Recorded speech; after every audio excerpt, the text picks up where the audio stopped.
Muy bien, comenzamos entonces con esta nueva sesión de conversaciones y digresiones esteparias. En este caso, vamos a hablar con Pablo Rumel, de buen amigo, buen escritor, sobre un bate.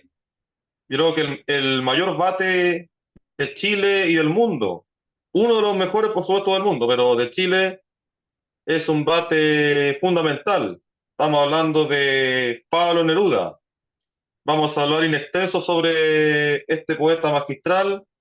Vamos a hablar sobre aspectos biográficos, por supuesto, puntuales, porque como ustedes sabrán, para eso está Wikipedia, pero vamos a tratar de reflexionar al respecto en relación con su poesía. Vamos a hacer un recorrido somero, pero de todas formas exhaustivo, sobre sus obras más importantes. Y vamos también a leer algunos poemas de cada etapa.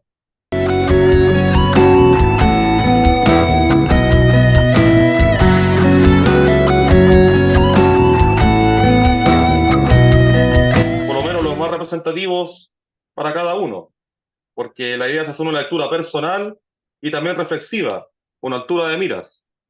Esa sería entonces la introducción a esta nueva sesión, Digresiones Esteparias sobre Pablo Neruda. O Ricardo, Entonces, sí, po. O Ricardo Eliezer Neftalí Reyes Basualto. Ese es su nombre civil, no lo olvidemos. Y bueno, queremos que este video no solamente sea una introducción y una guía de lectura, sino que también implique una reflexión en torno a su poética, a su legado y eh, cuáles son las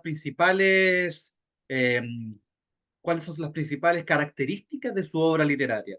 Y fíjate tú que hay un poema que se llama La Poesía, que está compilado en Memorial de Isla Negra, que son uno de sus poemas ya en su última etapa, en su madurez, y me gustaría compartirlo porque se llama, claro, La Poesía, y en cierta forma resume cuál es la visión del poeta en general frente al hecho poético. Y mira, así parte, dice, la poesía, y fue a esa edad, llegó la poesía a buscarme. No sé de dónde salió, de invierno río, no sé cómo ni cuándo. No, no eran voces, no eran palabras ni silencio, pero desde una calle me llamaba, desde las ramas de la noche, de pronto entre los otros, entre fuegos violentos o regresando solo. Allí estaba sin rostro y me tocaba. Yo no sabía qué decir, mi boca no sabía nombrar, mis ojos eran ciegos y algo golpeaba en mi alma, fiebre o alas perdidas, y me fui haciendo solo, descifrando aquella quemadura, y escribí la primera línea vaga, vaga sin cuerpo, pura tontería, pura sabiduría del que no sabe nada, y vi de pronto el cielo desgranado y abierto, planetas, plantaciones palpitantes, la sombra perforada, acribillada por flechas, fuegos y flores, la noche arrolladora, el universo. Y yo, mínimo ser, ebrio del gran vacío constelado, a semejanza, a imagen del misterio, me sentí parte pura del abismo, rodé con las estrellas, mi corazón se desató en el viento. gran poema, amigo Rummel. Yo creo que es como su arte poética verdadera, creo yo. Mm, Pero aquí lo interesante de este poema, como yo lo leo, es que es como el poeta sorprendido, zozobrando ante el misterio, finalmente, ante la inmensidad po, del universo, del infinito. Y la poesía es como esa revelación de alguna manera.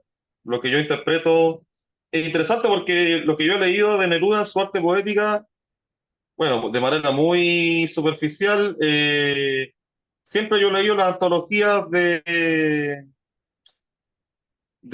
Bolsillo o alguna antología al uso que suelen hacer de Neruda, siempre se enfocan más que nada como en la parte humana, como la parte de la poesía más cotidiana, Mm. quizá tomando de los dados elementales, pero en este caso me pareció interesante esta visión como más, ¿cómo es la palabra? Reveladora, metafísica incluso, Sí, porque aquí totalmente. habla de un poeta abierto hacia la Mm, inmensidad, hacia lo cósmico, finalmente, el cosmos, mm, y el ser humano en su condición mínima, en su ser, en todo su mm. ser, abierto a la experiencia del universo, de algo que lo sobrepasa, que lo trasciende. No, genial, genial. No, y te fijas que hay como una suerte de síntesis, porque claro, hay un Pablo Neruda que es introspectivo, que está como metido en el tema del ser, y claro, tú lo ves en este poema, pero también ves esta materialidad de la poesía. O sea, no es solamente una metafísica del ser, sino que también hay una cotidianeidad, hay una materialidad y también hay una forma como de totalmente opuesta al creacionismo de Huidobro, que es el hombre que viene a crear este universo poético. No, pues aquí es diferente. El poeta, en cierta forma, se postra ante la poesía y la poesía es capaz de entregarle cosas que lo exceden y habla como esta relación casi material con la poesía, que la poesía lo toca, y este toque te permite decir cosas que la sabiduría, solamente la tradición y la sabiduría impresa en nuestra cultura es capaz de entregarte y que el poeta, perdón, solamente se encarga como de transmitirlo. Entonces hay una humildad muy diferente a la arrogancia creacionista. Y creo yo que, bueno, eso va a explicar en cierta forma el devenir de Pablo Neruda, porque vamos a ir viendo que Pablo Neruda no es una cosa que, no es un poeta que se mantenga fijo en el tiempo. Hay muchas etapas, cada etapa está marcada por una forma, por un signo, por un estilo además y por una temática, pero que sin embargo yo lo veo, no lo veo como de forma rígida, en la cual, por ejemplo, ya, ahora voy a ser vanguardista, ahora voy a ser realista socialista, no, creo yo que es como el oleaje, cada, Mm. cada etapa es clara, como la cresta de la ola, pero va arrastrando otras cosas, otros sedimentos, otras corrientes que se van envolviendo y van generando una poesía. Entonces, claro, si por ejemplo tenemos a un poeta, a un poema épico, como es el canto en general, lo tenemos claramente definido. Sin embargo, también hay retazos de su juventud. Eso a grandes rasgos. No sé qué te gustaría agregar porque me gustaría pasar al esbozo biográfico, pero me gustaría que comentaras lo que yo acabo de decir, Gabriel. Sí, no, de todas formas, aquí está la gran diferencia justamente con el poeta mago. Mm, Este mago que invoca al demiurgo prácticamente, un demiurgo poético que se ve en Huidobro, aquí no. Aquí mm, es como más que nada, claro, el hombre en su condición elemental, en su ser, abierto a la inmensidad, y esa inmensidad lo sobrepasa. Es como que un hombre que zozobra frente al infinito. Pero es un hombre cotidiano, es como tú, como yo, cualquiera que pasa en la calle. Pero es el descubrimiento de la poesía, pues. Ahí dice, llegó la poesía a buscarme. mm. O sea, es como la poesía es como de alguna manera en la que acompaña a este hombre en su camino, en su apertura hacia el devenir, finalmente. Y ese devenir implica, por supuesto, lo desconocido, el misterio de la existencia, de todo. No, es genial.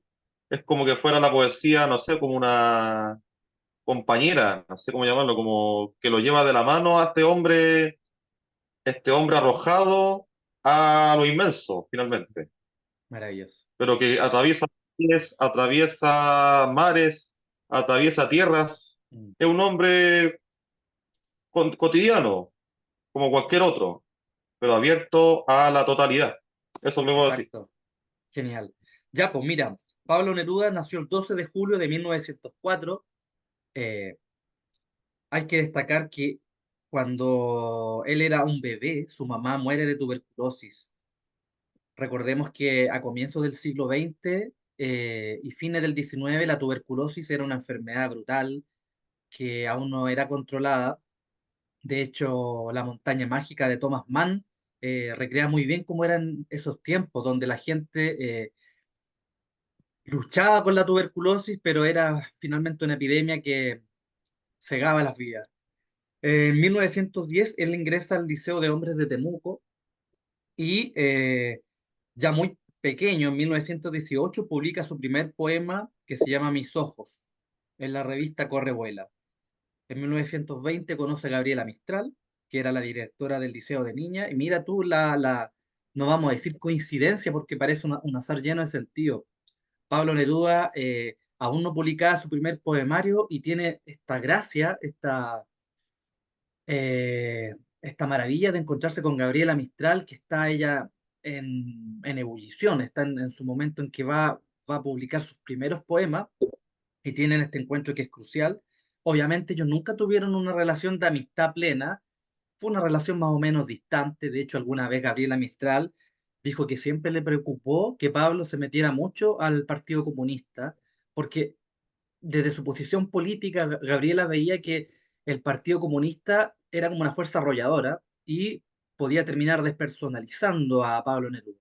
Bueno, vamos a ver que después, en 1921, viaja a Santiago, viaja a la capital y entra a la Universidad de Chile, entra a estudiar pedagogía en francés, y ya en 1923 publica Crepusculario. De esa fecha también, en 1924, son 20 poemas de amor y una canción desesperada, y más o menos también en los años 20 se publica 100 sonetos de amor.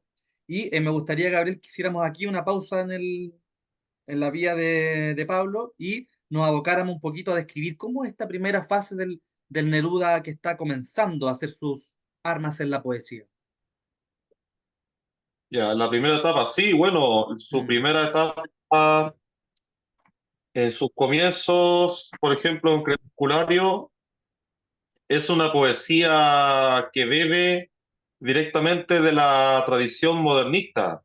mm, Era un Neruda muy joven que estaba dando sus primeros pasos en la poesía, y este Neruda joven, yo diría incluso adolescente, bueno, tomando un paralelo a Rimbaud quizá, pero era una poesía que bebía de esa fuente, por ejemplo, tomando referentes incluso extranjeros como Tagore, entre medio, también tomando en cuenta a los poetas hispanoamericanos, como, no sé, Rubén Darío puede ser. mm, Serían grandes como inspiraciones para este poeta joven, que estaba recién dando sus primeros pasos en la mm, poesía, y se advierte este acercamiento a una belleza, bueno, que se traduce en las formas de esta poesía.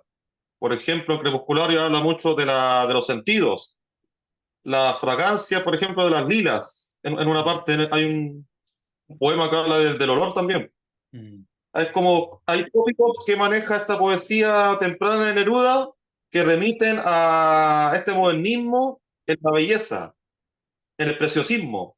Pero también hay un temprano romanticismo que se advierte sobre todo en 21, bueno, 20 poemas más de amor me refiero, ¿no? Y una canción desesperada. Ahí está, claro. por eso, 21 poemas. Eso, Ahí están los y vídeos. claro, este se advierte romanticismo que ya se puede ver más decididamente en sus 20 poemas, Mm, que sería como su obra de juventud más icónica, más popular, incluso a nivel de inconsciente colectivo. mm, Porque uno le pregunta a cualquier persona en la calle que no tiene mucha idea de poesía, pero tiene inquietud. Ha leído, por ejemplo, sobre poesía, ha escuchado, por ejemplo, alguna rima por ahí de Neruda que resuena. O sea, esa es la importancia de este poemario, por lo menos, en esa primera etapa, que trasciende, por así decirlo, el catálogo del poeta. Como te decía, esta primera etapa temprana de 20 poemas de amor es importante porque, como digo, trasciende al catálogo típico del poeta que está recién empezando, me refiero. mm, Esto cala hondo en el inconsciente colectivo, como dije, en la mm, gente común y corriente. mm, Todos saben algo de Neruda. mm, No son especialistas, por supuesto, pero tienen una intuición. Han leído, por ejemplo, o han escuchado poemas para cerrar entonces, bueno, eso es lo que yo puedo decir en Mm, general sobre esta primera etapa de Neruda. Me refiero a Crepusculario y 20 poemas de amor, y también, por supuesto, en Farewell, también me parece importante. Pero está ese sello romántico muy propio de mm, ese Neruda joven que está redescubriendo la poesía a través del sentimiento amoroso o de los hondos sentimientos mm, subjetivos, que es una etapa, no diría inmadura, pero es una etapa como de descubrimiento quizás, mm, hacia estas formas, a estos tópicos de la poesía, que después van a estar mucho más trabajados mm. con la experiencia vital del poeta, por supuesto. Claro, pensemos que en el año Eso es lo que puedo decir. en la década del 20 ya había una sensibilidad diferente, ya se sabía que había que escribir de otra forma. Es la época en que Pablo de Roca está sacando sus primeros poemas, Vicente Huidobro está deslumbrando con el creacionismo, las vanguardias ya están incubadas, ya están trabajando, haciendo sus primeros experimentos, lo vamos a decir así. Es una época en que Eliot publica Tierra Baldía, y Joyce dio a la prensa Ulises. Entonces hay una transformación en la literatura a nivel mundial, y Pablo Neruda, si bien está en los hombros de la modernidad, claro, todavía hay una sensibilidad un poquito del siglo XIX, un poco como del romancero, como tú mencionabas, de las Ah, temáticas amorosas. eh, Pensemos en Becker, por ejemplo, el romancero de Becker. Y hay una herencia fuerte, no solamente del modernismo de Rubén Darío, sino también del romanticismo. Pero que sin embargo, aún así, la visión de Pablo Neruda no es un canto al amor como al amor puro, al amor idealista, porque hay mucha desdicha. Se refleja mucho esta visión del chileno, creo yo, o del hispanoamericano, de mirar al amor como una suerte de nostalgia, como una cosa de adolescente, y que ya después el mismo rigor de la vida, la dureza de la existencia, van mellando en esta idea tan pura del amor. Y en efecto, las coordenadas en las que se mueve Neruda están entre cantar el amor, pero de forma crepuscularia, a través del desengaño. De hecho, mucha gente en su época pensó que Neruda era un hombre mayor, a pesar de que había un arranque juvenil, pero su visión desencantada del amor era como de alguien que hubiese tenido 100.000 amores, y estos 100.000 amores los había perdido. Está claro, pues ese tremendismo, eso de puedo escribir los versos más tristes esta noche, escribir, por ejemplo, que la noche está estrellada, o por ejemplo otro soneto que dice, tu risa pertenece a un árbol entreabierto, por un rayo, por un relámpago plateado, que desde el cielo cae quebrándose en la copa, partiendo dos el árbol con una sola espada. ¿Te fijas? Hay una visión fatalista, tremendista. Pero bueno, eh, Neruda sigue, sigue haciendo su estudio, sigue tejiendo su vida social en el mundo capitalino de los años 20. Conoce a varios poetas clave, muchos que ya después vendrían, bueno, a ser su eterno amigo y eterno enemigo, porque en esa época también conoce a Huidobro y conoce a Pablo de Roca. Y bueno, el año 27 es muy clave porque comienza su carrera diplomática. Eh, Él relata en sus memorias, confieso que he vivido, que su vocación diplomática se le dio más o menos casi por azar. Es al menos lo que él dice. No fue algo buscado, no fue algo que él hubiese querido plantearse como salir al mundo, sino que fue de forma natural a través de los contactos. Y en el año 27, como dije yo, comienza su carrera diplomática, se va a Oriente, está en Birmania, Sri Lanka, Singapur, Argentina, y recala finalmente en España.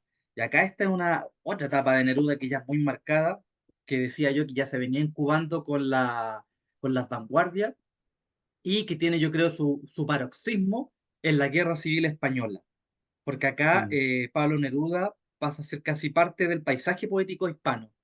español, ya en Europa. Y ahí quería detenerme y quisiéramos un comentario, Gabriel. Mm, Ahora comentamos esta etapa. mm, Creo que es como para mí, por lo menos, su mm, etapa decidora en este mm, cambio de rumbo que tomará Neruda de aquí en adelante. Es un mm, cambio de rumbo que para él implica una madurez, mm, un desarrollo, mayor desarrollo intelectual, como persona, como diplomático y por supuesto como poeta. mm, ¿Por qué? Porque en esa época, estamos hablando del año 27 en adelante, su carrera diplomática comienza, por supuesto, en Oriente incluso. mm, Y es en esa época donde empieza a escribir sus poemas que conforman para mí, derechamente, el mejor poemario de Neruda, desde mi perspectiva, por supuesto, mm, Residencia en la Tierra. mm, Que es ahí donde Neruda, claro, aquí tengo otra edición en todo caso. Sí, sí, mm, sí. Tengo otra edición acá, un poco más nueva, o sea, más contemporánea, pero mm. sí, de Oveja Negra, de ediciones. Y Maravilloso. claro, esta etapa de Neruda para mí es su etapa de maduración definitiva, porque Mm, aquí en este recorrido que hace por Oriente como diplomático Neruda, vive mucha soledad. Los parajes de Oriente también como que llevan a una contemplación del ser, de la existencia, que fueron la fuerte inspiración para este Neruda más existencialista, mm, que es donde se imprime además de la tradición vanguardista. Aquí yo veo o sea, yo leo al Neruda, al poeta surrealista, aunque también tiene elementos existencialistas y metafísicos entre medio, pero sin olvidar, por supuesto, como tú dijiste, Pablo, el elemento cotidiano mm, del poeta, del hombre finalmente, como dice el poemario, anclado a la tierra, en la tierra. Nos vemos aquí una poesía de alto vuelo metafísico cósmico, mm, sino que vemos una poesía de un poeta terreno, de un hombre terreno, pero que al mismo tiempo está abierto a lo inmenso, mm, a través de sus reflexiones llenas de surrealismo, de lirismo y de muchas imágenes poéticas recargadas, mm, simbólicas.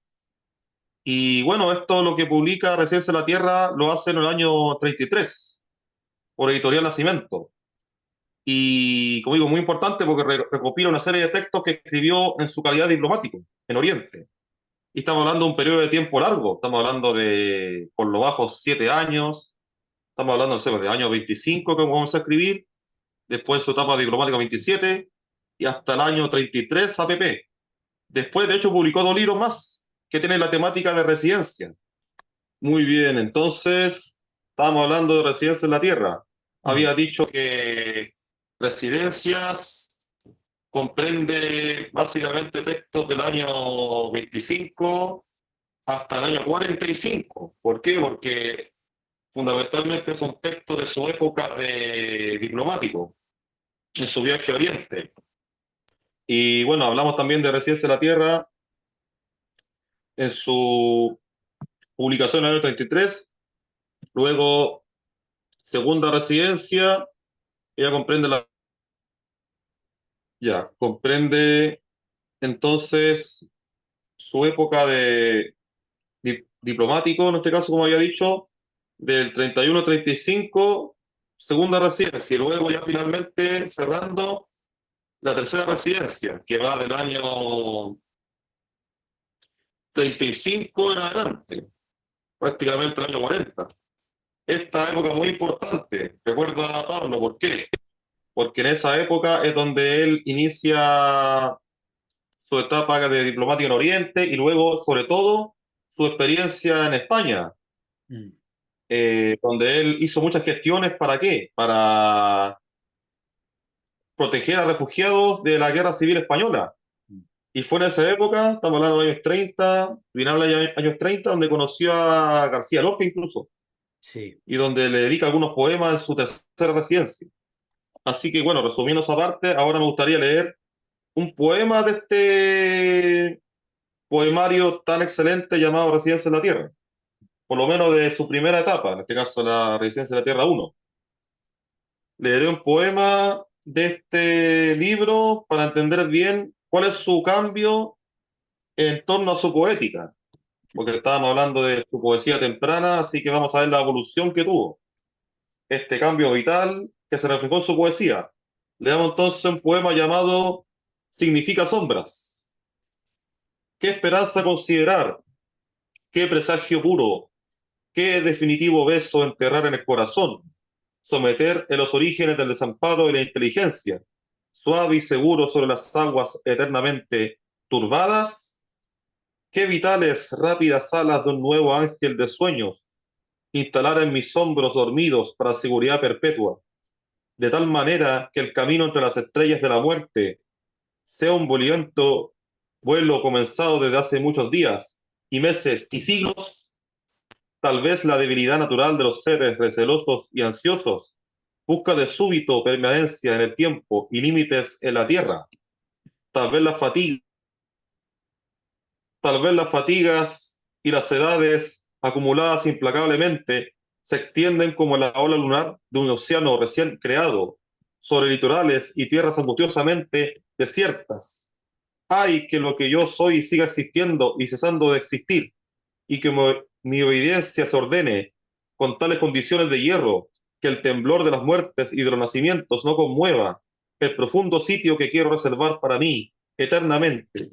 Sea pues lo que soy, en alguna parte y en todo tiempo, establecido y asegurado y ardiente testigo, cuidadosamente destruyéndose y preservándose incesantemente, evidentemente empeñado en su deber original. Ahí está el poema Significa sombras. Como puede apreciar Pablo, se ve una evolución notoria en su poética, en sus imágenes, en el contenido de su poesía, alejándose de ese poeta romántico, de ese hablante lírico sensible Mm. y ya desplegando asuntos mucho más elevados Mm. y también íntimos del ser. Eso. No, lo interesante, claro, podríamos decir que es un poeta más sofisticado, que ya está más anclado con el surrealismo, que sabe que las metáforas se van gastando y que es necesario buscar nuevas. Probablemente sea el tipo de poeta que le va a gustar más al lector de poesía más asiduo.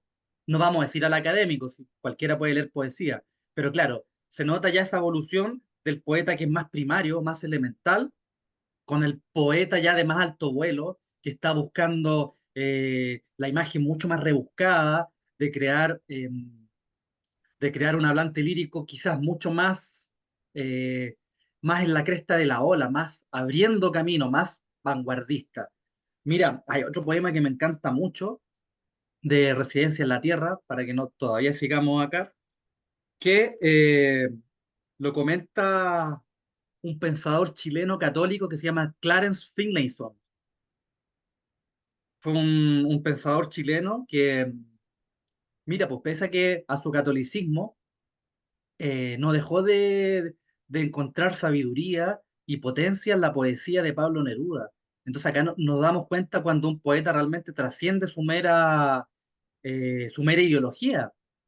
Porque claro, pues podemos decir Pablo Neruda era ateo, era materialista, era comunista, pero que sin embargo su poesía tenía una metafísica tan potente que trascendía lo programático y lo ideológico de un partido concreto. Eso es lo que hermana la hermandad que provoca la poesía. Da lo mismo si usted es de izquierda, de derecha, de centro, satánico, budista, da lo mismo si hay una profundidad en la mirada. Y justamente no voy a leer completamente el poema porque es muy largo, pero me gustaría leer algunas estrofas que se llama Entrada a la Madera, que también es de la Residencia en la Tierra y que está dentro de la sección de los tres cantos materiales. Y dice así, mira, Entrada a la Madera, con mi razón apenas, con mis dedos, con lentas aguas lentas inundadas, caigo al imperio de los no me olvides, a una tenaz atmósfera de luto, a una olvidada sala de caída, a un racimo de tréboles amargos. Caigo en la sombra, en medio de destruidas cosas, y miro arañas y apaciento bosques de secretas maderas inconclusas, y ando entre húmedas fibras arrancadas al vivo ser de sustancia y silencio. Dulce materia, oh rosa de alas secas, en mi hundimiento tus pétalos subo, con pies pesados de roja fatiga, y en tu catedral dura me arrodillo, golpeándome los labios con un ángel. ¿Te fijas ahí cómo está el poema? Bueno, después sigue, como te dije yo, son los primeros versos, pero ahí ya estamos viendo que Pablo Neruda tiene efectivamente una preocupación que excede netamente lo histórico y lo político.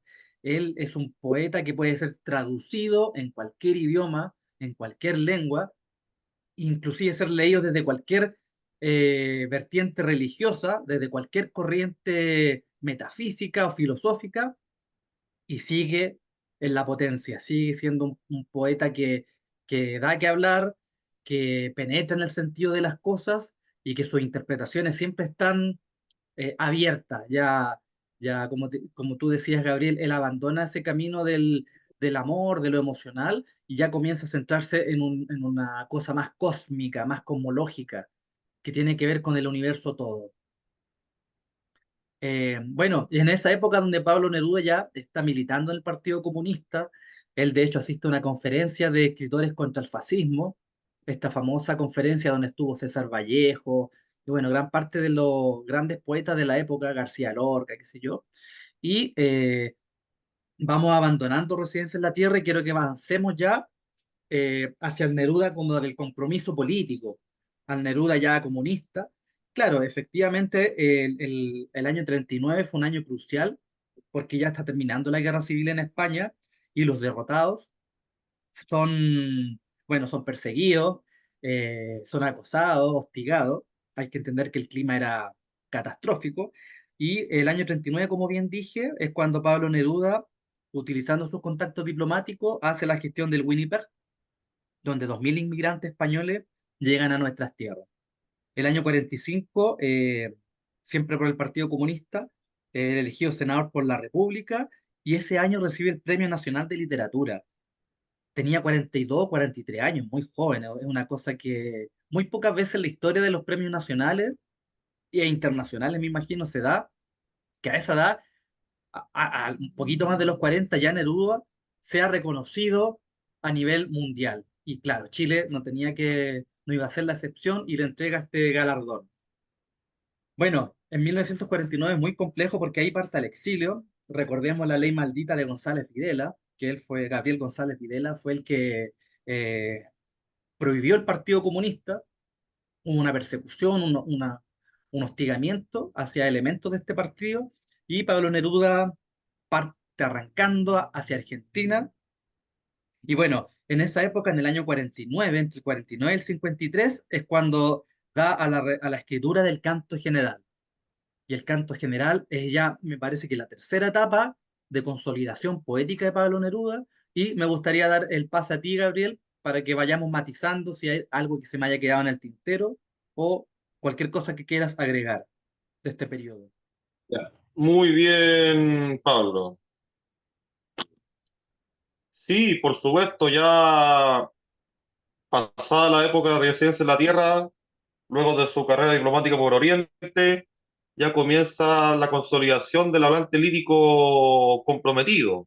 Mm, Pero lo interesante de esa época de canto general es que es una visión comprometida, pero al mismo tiempo muy hispanoamericana. O sea, no, aquí no se aprecia esa poesía panfletaria que viene mucho después, sino que se aprecia esta poesía con una identidad clara, una identidad abarcadora del ser hispanoamericano, por lo menos como él lo entendía, mm, como él lo vivió. Se ve, por ejemplo, la etapa cuando él viajó a la ciudadela incaica, año 45-50, APP, es donde él escribió su más grandioso poema de canto general, Altura Machu Picchu.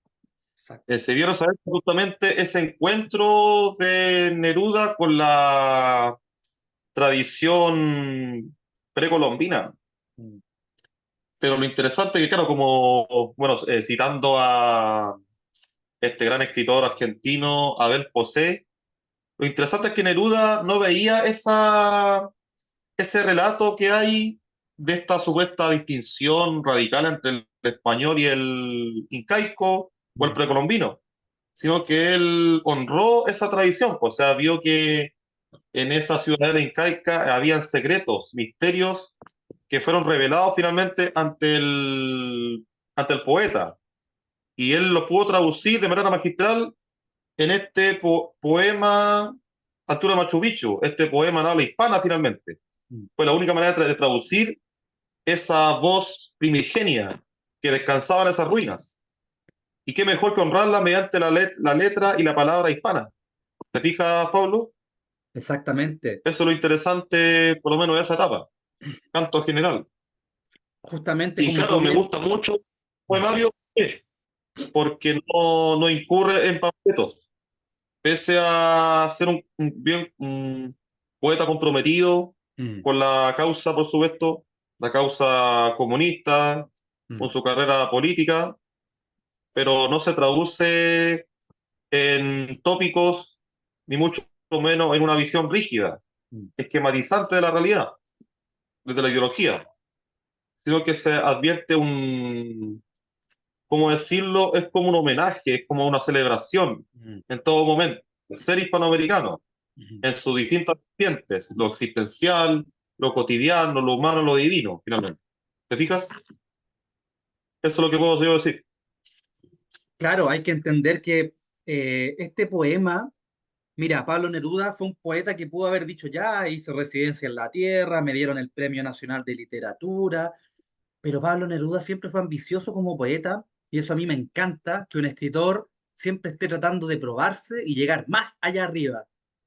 No me gustan bueno, a mí me encanta Juan Rulfo, que un poquito desde la comodidad escribió un par de obras y se retiró, probablemente porque sabía que no iba a poder superar su obra, pero Pablo Neruda siempre está escribiendo, siempre está intentando algo nuevo, y Canto General efectivamente recoge una tradición que es el poema épico, que es una cosa muy extraña porque si nos remontamos al pasado, claro, siempre el poema épico antecede la creación de un estado o de un reino o de un nuevo gobierno, y tenemos, claro, el caso fundacional del poema del Mío Cid, que tiene que ver después con la reconquista española, que tiene que ver con la unificación de los reinos, y es un poema que augura e inaugura una nueva sensibilidad.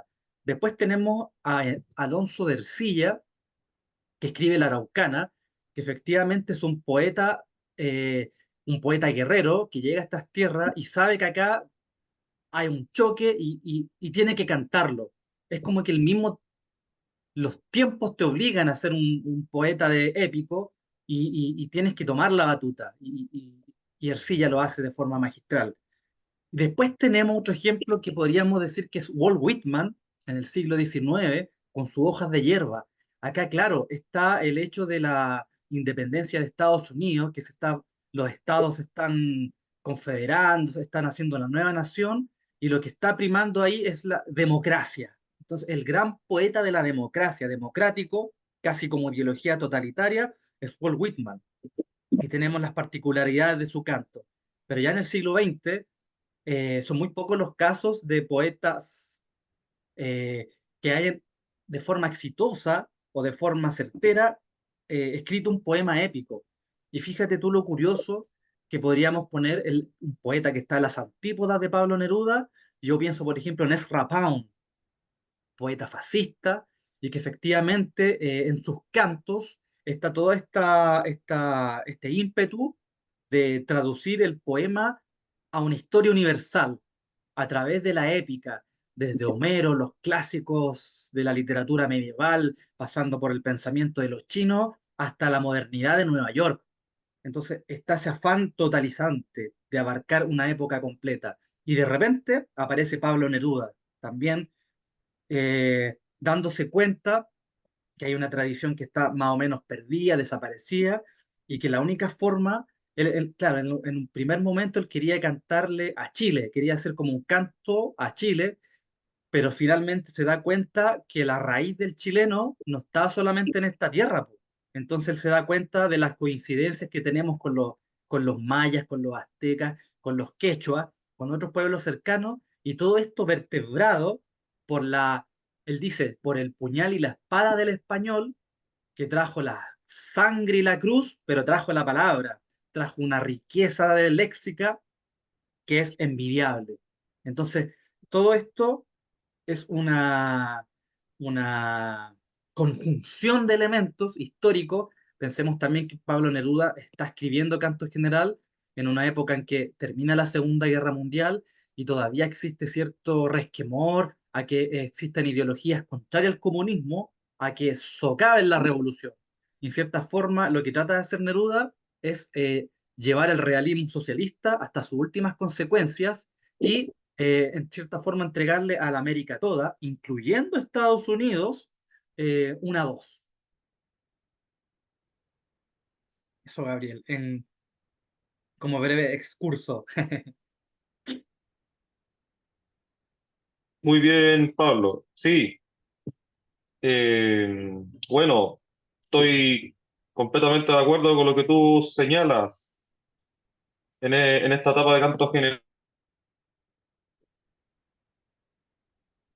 Dale, Gabriel, Ya, para que termine la idea. sí, yo doy ahora.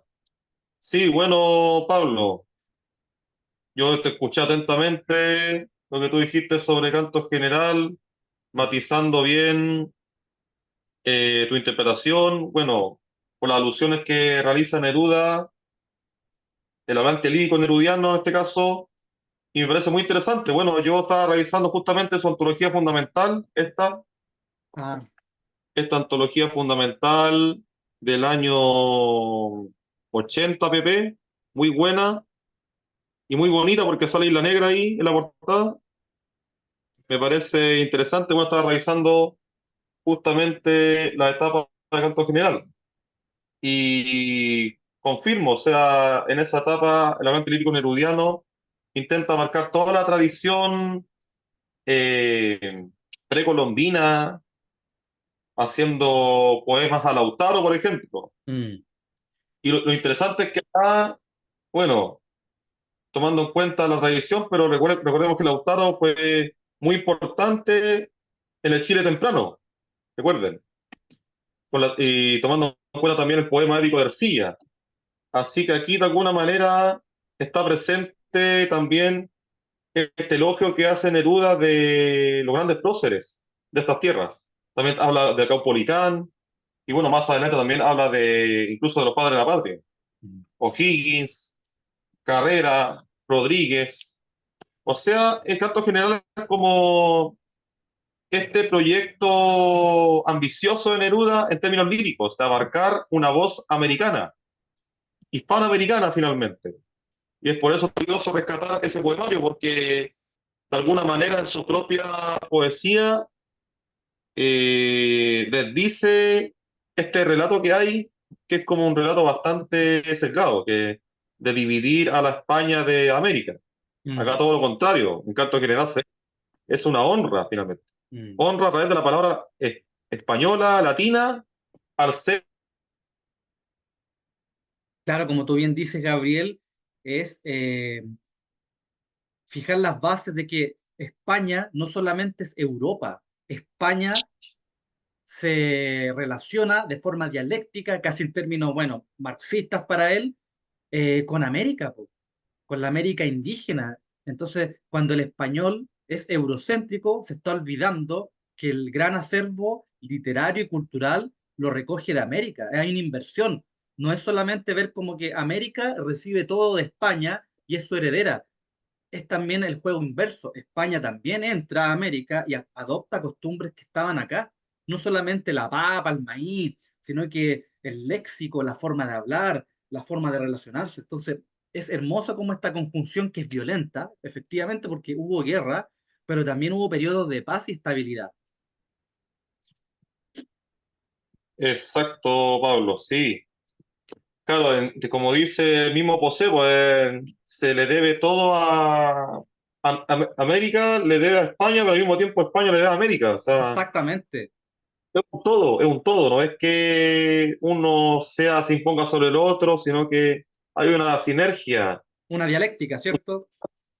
claro, una dialéctica constante, que es Mm, parte del ser americano y al mismo tiempo España parte de ese ser, exacto. indivisible. Y eso es lo que queda plasmado en Canto General, pues, y me parece por eso fundamental leerlo y releerlo, Mm, porque importa la historia de Chile, de América y de España como un conjunto, exacto. como una danza cósmica, un canto épico Mm. que da cuenta de esta conjunción magnífica, de este ser americano y español. De hecho, me parece que hay un mal entendimiento del hispanismo y de la hispanidad que se pretende como casi una cosa europeísta, eurocéntrica, que viene acá y viene a impartir su realidad, su cultura de forma violenta. El que entienda así el hispanismo está totalmente equivocado. La hispanidad finalmente es una fusión con el amerindio, con, como yo bien Ah, decía, con las costumbres que hay acá y con una idiosincrasia.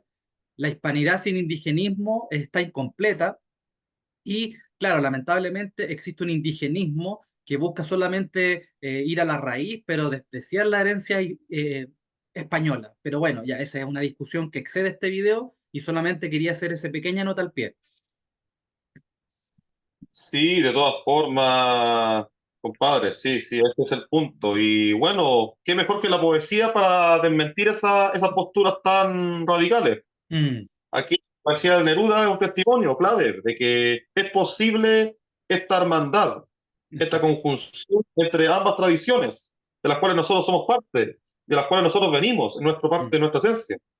La tradición americana que bebe de las fuentes, por supuesto, precolombinas, de las civilizaciones antiguas, y al mismo tiempo el ser latino, español, la mm, tradición hispana. exacto. Somos eso. Como decía Posé, reitero. Por Mm. eso Posé era gran admirador de Neruda, por ejemplo. Así como Bloom lo era de Shakespeare. Sí, por ahí va la cosa. O como maestro del Quijote. Y yo creo que ya estaríamos avanzando la etapa de las odas elementales, ¿cierto? Vamos a la oda de elementales, pues, mi estimado. Claro, en términos históricos, 1950 se publica el Canto General.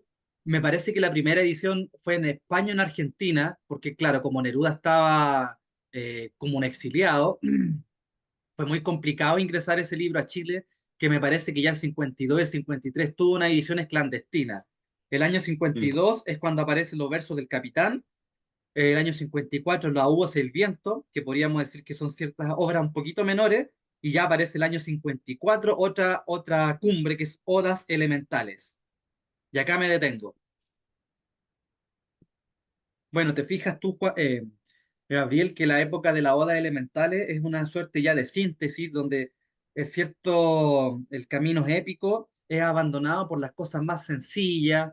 Ahí está la oda al pan, está la oda a la misma poesía, oda a la esperanza, oda al libro. Es un libro celebratorio eh, que está escrito, digamos, desde unas coordenadas evidentemente materialistas, pero que sigue la estela de Pablo Neruda de intentar agregar algo nuevo a su poética.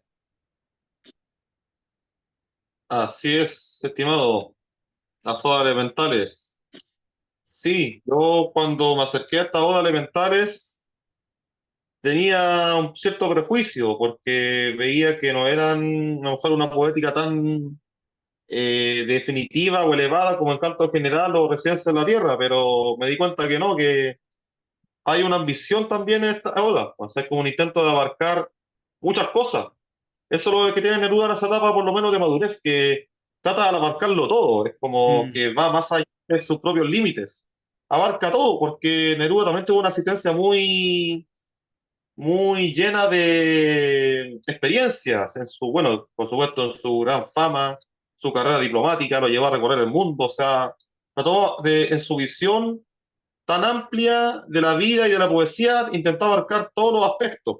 mm, Y se ve patente en las obras elementales, pues. Habla de todo, prácticamente, de la alegría, del libro, de Valparaíso, de Walt Whitman, Oda, bueno, Stalin entre medio, pero también al Beat, por ejemplo, habla del Caldillo de Congrio, o sea, como que quiere es como que la voz nerudiana quiere quedar patente en la memoria humana, es como que no se limita a su ser, no se Mm. limita como a hablar de su día a día, po, como ciertos poetas hoy en día, sino que habla más allá, como que va más allá de su voz, quiere quedar en la historia. Esa es Y la voz nerudiana, quiere quedar en la historia humana, chilena, universal, no sé cómo llamarlo. claro, es un Sí, poeta que va excediendo sus límites. Y bueno, estilísticamente esta poesía, este periodo, él se decanta, Pablo, por un verso más breve. Son claro. casi como versos de muy pequeña extensión, versos de arte menor. Y efectivamente, como tú bien dices, él se va preocupando de universalizar sus versos. Probablemente, claro, él está ya en una lógica ya de militante férreo del Partido Comunista y sabe que hay que buscar de una forma la simplicidad, porque probablemente Pablo Neruda ya se está dando cuenta que sus versos están trascendiendo la frontera de lo hispano y está siendo traducido a otras lenguas. Yo creo que ahí, no sé si es algo que se ha trabajado en Pablo Neruda, pero efectivamente trastoca su estilo.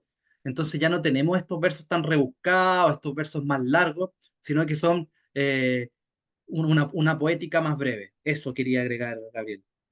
Prácticamente son como pequeños cantos que Sí. podría cualquier persona recitar Mm, y musicalizar y cantar y declamar.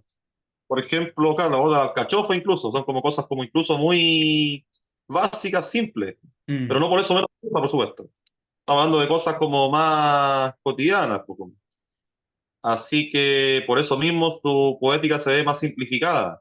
No por eso, exacto. como digo, no valiosa, sino que en su forma, su estructura es mucho más legible, Mm, un poquito más, ¿cómo es la palabra? Menos ampelagosa, sí. mucho, incluso de como de conversación, Un retorno a lo es básico. más coloquial incluso, Sí. pero no por ello, como digo, menos profundo. Mm, Claro, hay que leer una oda, vamos a ver cuál puede ser. Alguna oda elemental, sacada por supuesto de esta antología que yo mostré hace un momento, que genial. me parece muy bonita, está Isla Negra ahí en la portada. Veamos entonces alguna oda que podríamos ejemplificar este estilo. Hay una oda a A la ver, poesía que es bien bonito, me gusta harto, Gabriel. sí. Oda a la poesía que viene después de Oda al pan. Ah, sí, sí, sí. Hay una oda a la poesía, de hecho, sí. Mm, Interesante eso igual porque Neruda como que siempre hace artes poéticas distintas para mm, cada etapa de su vida. No hay una sola, sino que hay varias artes poéticas dependiendo de su punto vital y de la etapa de la evolución de su escritura. mm. Claro, a ver, le damos bueno, un pequeño fragmento de esa oda de la poesía para entender bien la diferencia, por ejemplo, con el poema de Residencia en la Tierra. Mm, Vamos entonces, a ver. Ah, ya, aquí está. Oda a la poesía, dice. Un fragmento en todo caso, ya le damos. Oda a sí. la poesía. Cerca de 50 años caminando contigo, poesía. Al principio me enredaba a los pies y caía de bruces sobre la tierra oscura, o enterraba los ojos en la charca para ver las estrellas. Más tarde te ceñiste a mí como dos brazos del amante y subiste en mi sangre como una enredadera. Luego te convertiste en copa. Hermoso fue ir derramándote sin consumirte, ir entregando tu agua inagotable, ir viendo que una gota caía sobre un corazón quemado y revivía de sus cenizas. Pero no me bastó tampoco. Tanto anduve contigo que te perdí el respeto. Dejé de verte como Naya de Vaporosa. Te puse a trabajar de la bandera, a vender pan en las panaderías, a hilar con las sencillas tejedoras, a golpear hierros en la metalurgia. Y seguiste conmigo, andando por el mundo. Pero tú ya no eras la florida estatua de mi infancia. Hablabas ahora con voz férrea. Tus manos fueron duras como piedras. Tu corazón fue abundante, manantial de campanas. Elaboraste pan a manos llenas. Me ayudaste a no caer de bruces. Me buscaste compañía. No a una mujer, no a un hombre, sino miles. millones. Juntos poesía fuimos al combate, a la huelga, al desfile, a los puertos, a la mina, y me reí cuando saliste con la frente manchada de carbón, o coronada de acerrín fragante de los aserraderos. Ya no dormíamos en los caminos, nos esperaban grupos de obreros con camisas recién lavadas y banderas rojas. Ahí está. ¿No Sí, es? Como puede. lo que me parece siempre admirable en Pablo es su equilibrio entre lo hermético y lo claro, entre lo fácil y lo complejo, entre lo cósmico y lo mínimo. Bueno, es una totalidad, pero que está muy bien calibrada. No alcanzan las cumbres de estos poetas herméticos que cuesta mucho desentrañar, ni tampoco cae en una vulgaridad tipo Nicanor Parra. Eh, Eso es lo que hace especial a Pablo Neruda, porque si a ti te gusta la poesía metafísica e intimista, Pablo Neruda. Si te gusta la épica, el relato histórico, Pablo Neruda. Si te gusta lo erótico, la carne, lo sensual, Pablo Neruda. Si te gusta la poesía mínima, la poesía de los elementos, Pablo Neruda. O sea, es un poeta que es muy vasto, es una cantera enorme donde tú puedes pasarte toda tu vida descubriendo cuestiones y planteando temáticas. Y bueno, eh, obviamente comentar a Pablo Neruda puede tomar años, siglos completos. Esto es un intento solamente de un acercamiento que hicimos con Gabriel y creo yo que es el momento ya de las conclusiones.